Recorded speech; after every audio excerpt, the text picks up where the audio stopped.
History has a way of repeating itself, but today, it chose a new path.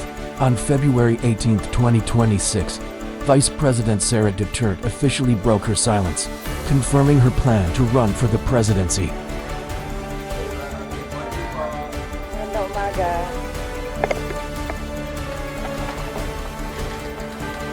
Statement mo lang, sir. Yeah. Okay.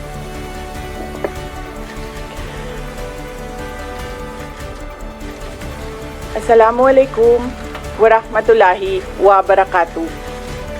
Madayaw ug maayong adlaw kaninyong tanan.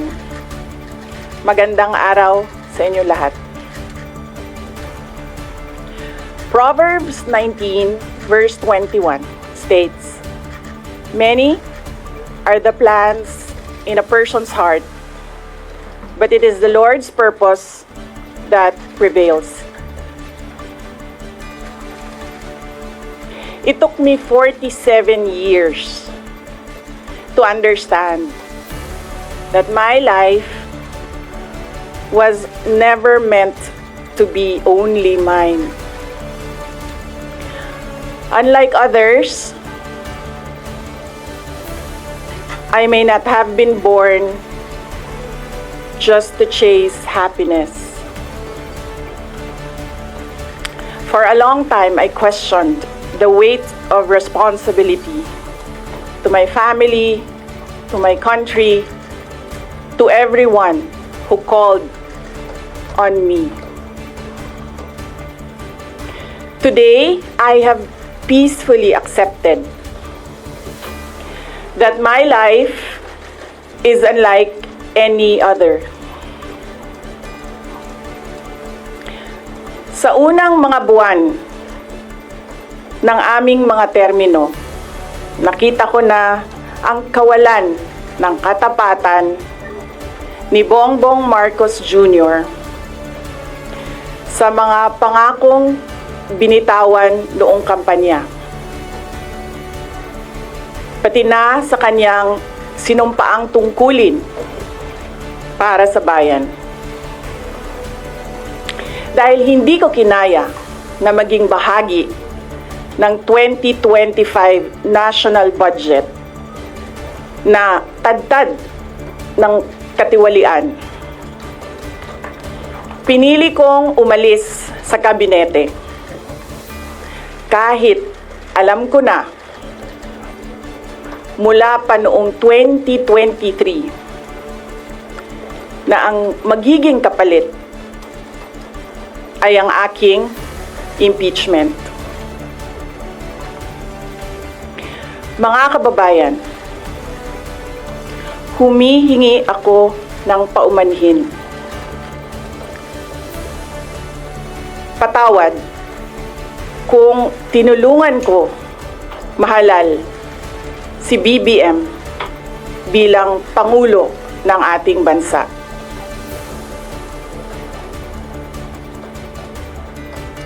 Patawad kung hanggang ngayon ay marami pa ring Pilipino ang nalulunod sa baha ng dahil sa malawakang korupsyon.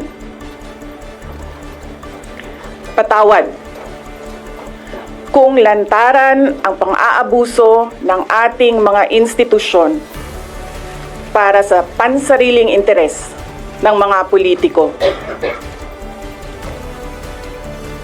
Patawad kung patuloy ang pagtaas ng presyo ng mga pangunahing bilihin habang nananatiling kapos ang kita ng bawat pamilya.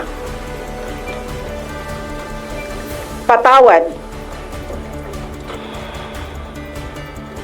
kung wala man lang tayong tunay na seguridad sa pagkain. Patawad kung may nagkakasakit at binabawian bigla ng buhay dahil sa kakulangan ng maayos at epektibong healthcare system.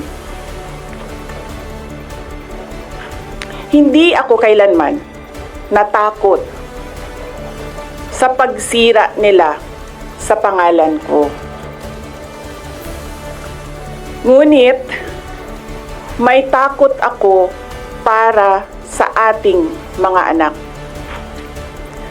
May takot ako para sa susunod na henerasyon.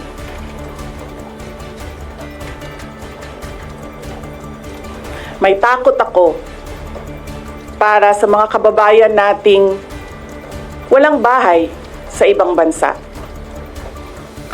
Walang pangalawang pasaporte. Walang ibang matatakbuhan kundi ang Pilipinas. Kahit ito'y patuloy na nalulugmok sa kahirapan. Na ako'y kahadlok, nga moabot ang adlaw na dawaton na lang nato ang kapobrihon isip kapalaran. Nga maanad na ta sa sayop. Nga mawad-an na lang ta og paglaom. Ug labaw sa tanan na ako'y kahadlok,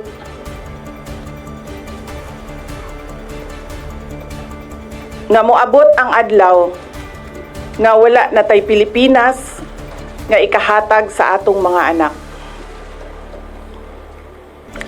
I cannot kneel before each and every Filipino to beg for forgiveness. Instead, I offer my life, my strength, and my future in the service of our nation.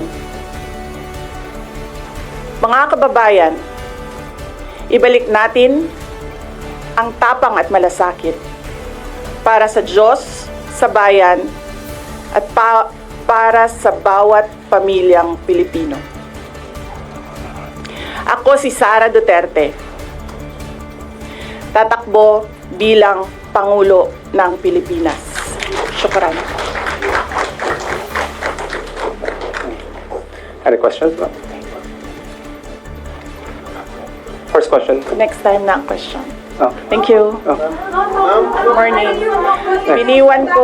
Iniwan ko kay JC yung kabuuan ng speech. Akbayan Party list representative response to the Vice President's plan. Dapat harapin muna ni Sara Duterte yung mga corruption issues sa kanya. Hindi pa lang siya ngayon, pero ang hindi na ng corruption sa confidential and intelligence service. Paano pa kaya kapag siya po nasa pinakamataas na posisyon ito sa pamamalaan? Napakatindi ng corruption. Kaya mga kababaihan, I should really say that we don't want another Duterte regime in Manila. But amidst the political firestorm, Senator Amy Marcos released an official statement that sent shockwaves through the Uniteam Alliance. She said, and I quote, itinaga lamang niya sa bato ang hiling at panawagan ng kanyang mga taga-suporta. Kinumpirma rin niya ang takot ng kanyang mga kalaban. Siya ang katauhan ng kabaligtaran ng administrasyong ito. Siya ang magbibigay ng direksyon sa kawalang patutunguhan ng bansa. Taglay niya ang tapang at malasakit ng kanyang ama habang bitbit ang karanasan sa pagtulong sa marayita, mga nangangailangan at pinagmalakiputan. Siya ang isip may solusyon. The lines are drawn. The alliance is dead. The battle for the soul of the Philippines has begun.